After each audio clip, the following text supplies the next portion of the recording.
We are here in the mountainous regions of Honduras, very near the site of the ancient Mayan city of Copan. This village is the home of the Mayan Indian who originally translated the hieroglyphs we found on the artifact Dispater. The man Yachi, named after the Tree of Heaven, is said by the locals to be the only one in Copan Departmental who can still accurately translate the earliest forms of pictograms from the ruins of ancient Copan City. The image on the DMR, taken from the perspective of George Markowitz, showed a dirt road defined by a number of ramshackle houses running down its length, the houses themselves on the verge of ruins. Sitting on a handcrafted rocking chair at the nearest house was an old man, short, stocky, deeply tanned with black hair and a remarkably round head. He grinned as George approached. Not all of his teeth had survived the many decades of the old Indian's life.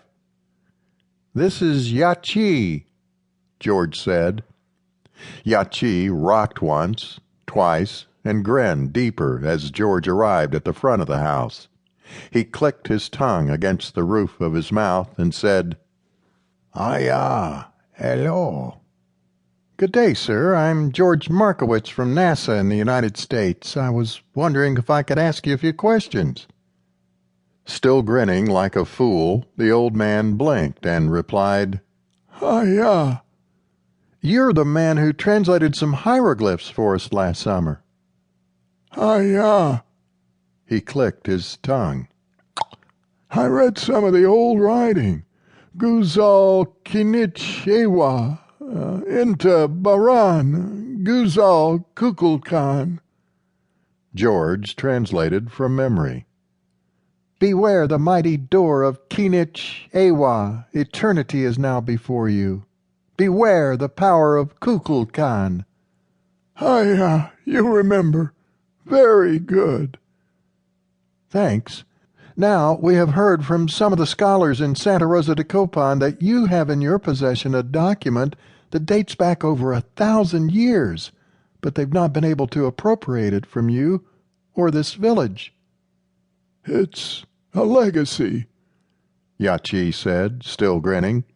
"Belongs to Copan. One day I will pass on to Mitnal, maybe go with Hanub Ku.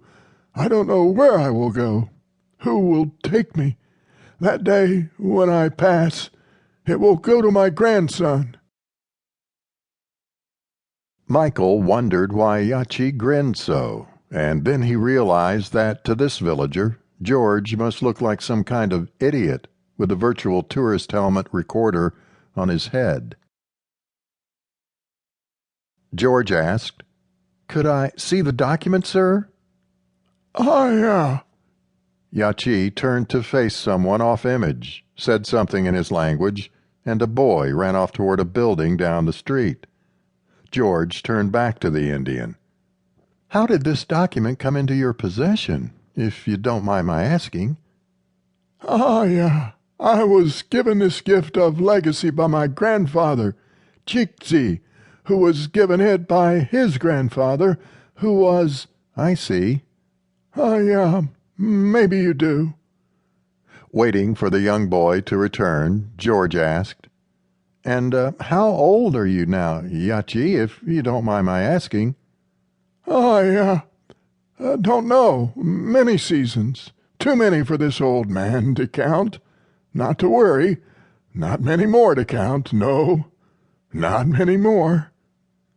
Presently the boy returned with a polished wooden box, handed it reverently to Yachi, and disappeared with the alacrity of any preteen, no matter their culture.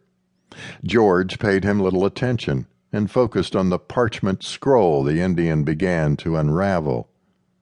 "Amazing," was all George could say. Then, "It's made from what looks like a kind of bark cloth. Whatever its source, it's lasted for over 10 centuries.